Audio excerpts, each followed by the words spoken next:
আজকে আমাদের সাথে পেশেন্ট আছে ওমর ফারুক ভাই, 33 বছর বয়স। ওনার যে সমস্যাগুলো ওনার কাছে শুনি, উনি কি কি সমস্যা নিয়ে আসছে আমাদের কাছে, ওনার সাথে কথা বলি একটু।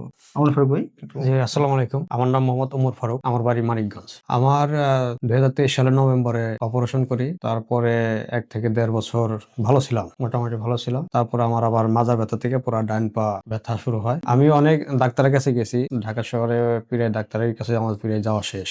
তাতে আমার কোনো ডেভেলপার হয়নি এবং শশী হাসপাতালও গেছি, ডিবিআরসি তেও গেছি। আর আগে তো আমি অপারেশন করছি, তাতে মোটামুটি মনে করেন যে আমার কোনো কাজ হয়নি। আমি ঢাকায় এসে ওনার কাছ থেকে, স্যারের কাছ থেকে আমার আজ দ্বিতীয় দিন, গতকাল শুক্রবার নিচে প্রথম দিন আর আজকে হচ্ছে দ্বিতীয় দিন। তাতে আমার অনেকটাই ডেভেলপার হয়েছে, ভালো হয়েছে এবং কি 75% মোটামুটি আমার ভালো আর কি। এখন তো হাঁটাহাঁটি এখন করতে পারছেন। হাঁটাহাঁটি করতে পারতেছি, আমার ডান দিকে আমি এভাবে তাকাতে পারতাম না, আমি সেগুলো ট্রাই করছি। আপনারা যারা বিভিন্ন ধরনের পেইন রিলেটেড সমস্যায় ভুগতেছেন, তো আপনারা নিশ্চয়ই কাইরোপ্র্যাকটিক অ্যাডজাস্টমেন্ট নিরাপদলি ভাবে করতে পারেন। কাইরোপ্র্যাকটিক অ্যাডজাস্টমেন্ট করার আগে আপনাকে অবশ্যই খেয়াল করতে হবে আপনি কার কাছে কাইরোপ্র্যাকটিক অ্যাডজাস্টমেন্ট করতেছেন। সার্টিফাইড কাইরোপ্র্যাক্টর ছাড়া যার তার কাছে কাইরোপ্র্যাকটিক অ্যাডজাস্টমেন্ট করবেন না, সমস্যাও হতে পারে। আপনারা যারা এই ধরনের সমস্যাগুলো ভুগতেছেন, আপনারা আমাদের সেন্টারে আসতে পারেন, পেইন কিওর সেন্টারে। আমি প্রতি শুক্রবার এবং শনিবার এখানে সকাল 10টা থেকে রাত 10টা পর্যন্ত সময় দিই। আপনারা নিশ্চয়ই যোগাযোগ করতে পারেন।